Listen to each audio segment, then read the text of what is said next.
Good evening and salutations, my wine out fans. Okay, so we got to talk about this scene with Kane and Phyllis because here's my thing. I'm gonna try not to be such a dick with Phyllis because when she came in with the best of intentions, right? She overheard, when Lily came in, she heard about the whole kids finding out about Kane's true identity and what he was going through and everything like that. And she wanted to go over there and probably she wanted to score brownie points, but she wanted to sit there and make sure he was okay. And I once sat there and said in a video or live stream or whatever that Phyllis is the type of person that if you're having a bad day, Phyllis will find a way to cheer you up because that's just what she does. Yeah, she could be incredibly annoying, incredibly stupid, and clearly in this episode she seems like she can't read a room. But she came there with the best of intentions, and for the most part she actually did succeed. But yeah, she is just talking a mile a minute. She's trying to pop champagne and everything like that. He's like, listen, I'm not really in a good mood right now. I'm not really in a good place. And it's like he can't even get word and inchwise before she just starts da da da da da da da da. Oh, it's about Victor da da da da da da da da. And finally, he tells her what's going on, and she's like, listen, take it from me as far as screwing up with your kids. And she talks about the time where she faked a death. And how she had to give them time and patience, and that kids can be resilient. And, eventually they'll sit there and get past it, right? Because as she said, she's like, hey, listen, dude's out there making the family $1 billion, right? So, they never pretty much have to work ever again. And I understand Kane's position where it's like you can't buy your kids love and stuff like that. No. But let's not sit there and try to act like he was... Yes, he did lie and say he was doing something as far as... I think he said something about, helping prisoners, find jobs and stuff like that. And he did sit there and say, I miss the small moments.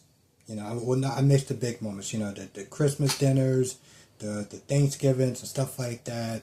I was never there for them. Every time they called, they text, I was never there for them. And I get that. But I'm like, it's literally not the end of the world, right? And I said this in my review. Well, when you're watching, it's going to be tomorrow. I said this in my last review. Lily and Kane, you're both responsible for essentially raising a bunch of oversensitive bitches. Seriously, that's literally how I see it. They'll get over it. It is not the end of the world.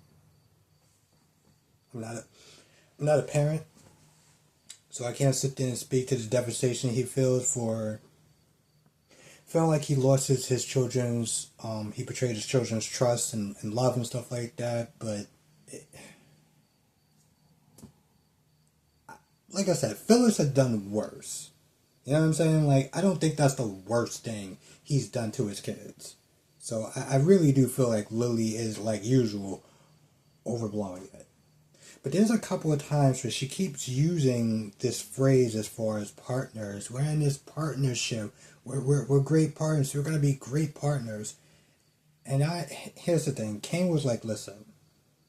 As she was about to leave, he was like, hey, listen, I do want to thank you. You came over here, you offered your advice, and you made sure I was okay, and I appreciate that. But we got to clear something up.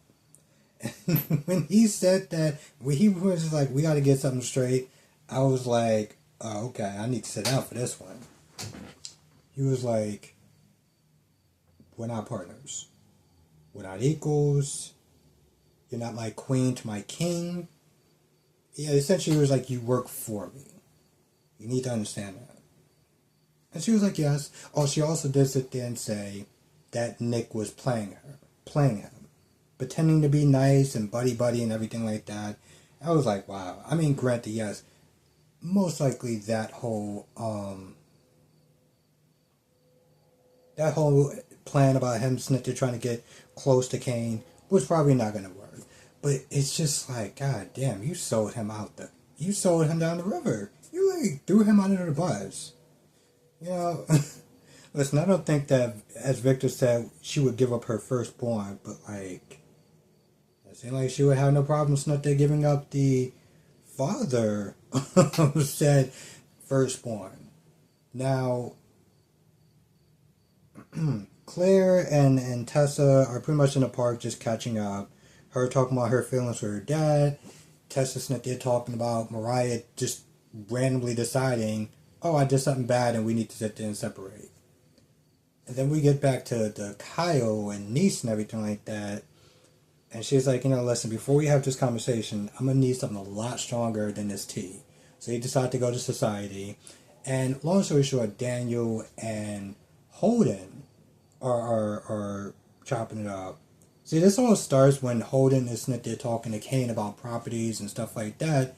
And Daniel's like, usually I don't sit there and eavesdrop, but you decide today. Okay. He was like, listen, I want to know what's going on with you working for Kane, and, my mother's working for him. And long story short, he wants to ask some questions to make sure that Phyllis is safe and everything. There's one point where he's asking these questions, and, Holden's not to asking questions because, Holden finds out that Daniel knew Kane before he was there started the mob. So he's trying to find out little stuff about Kane as well, but they only cross paths. And I'm glad that Daniel did recognize, listen, I didn't like the way that Kane treated Lily towards the end, but I pretty much kind of screwed her over as well. So I really can't talk. So I was glad he did sit there and held his own feet to the fire. But there's a point where he's asking questions, and Holden's like, Did Kane put you up to this? Is this a test or something like that? He's like, no.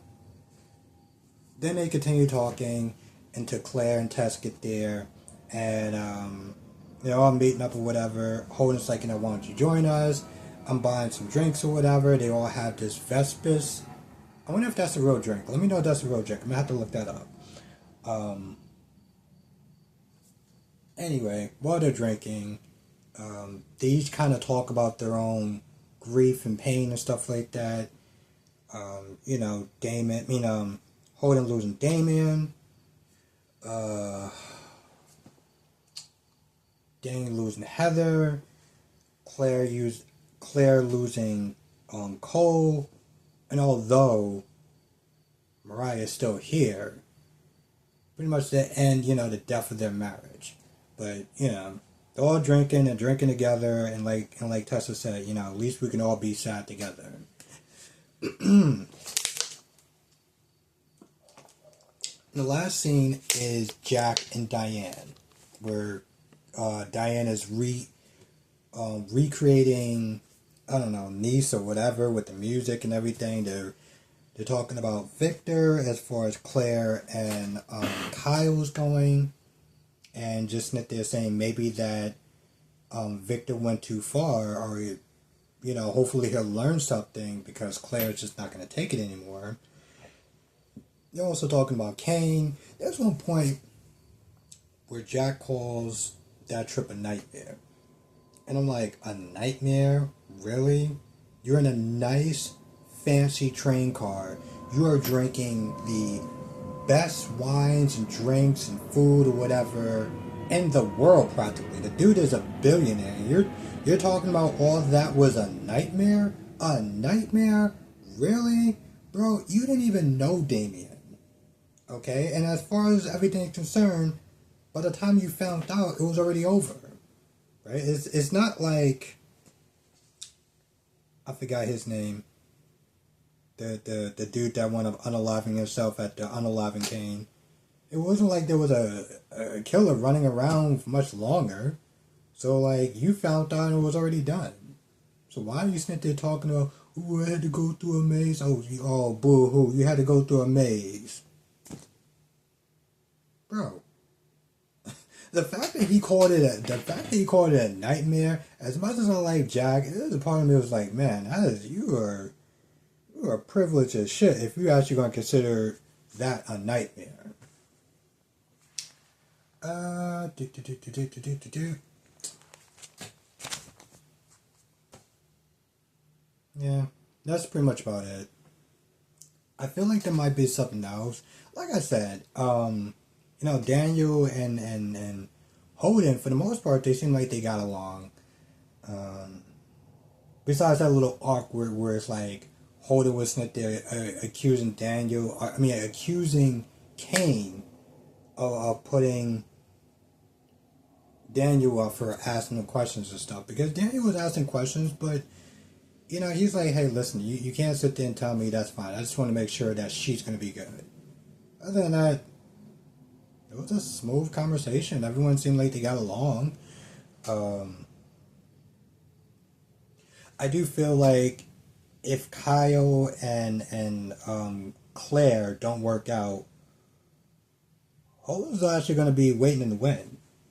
He's either going to be waiting in the wind for Claire, or he's going to be waiting in the wind for Audra, or he's going to be waiting in the wind for both of them, and whatever one is available, I guess he'll sit there and take. That's what I'm assuming. Anyway, with that being said, I'm going to go. Let me know what your thoughts are. Let me know what your thoughts are in the comment section below. Please, please, please, please, please continue to share this video. If you are sharing it, great. Just keep sharing these videos because it really does help get more Y&R people into the streams and into the videos and stuff like that. Because there are Y&R fans. Hell, I've heard there's a couple of times that the Young and the Restless have gotten higher ratings than General Hospital, which I don't understand how that's possible. I did enjoy today's episode, minus the whole Jack and Diane stuff. But to be fair, they were mostly there to bring on the romance. So, but yeah, it'll balance out a lot of stuff, and I want Y&R people to sit there and know that they have another place to go. I know that they do have Y&R Chat with Abby. She's great. But, there's other channels that do The Young and the Restless, so I want people to know about it. Anyway, with that being said, I'm going to go. I'll see you in the next video.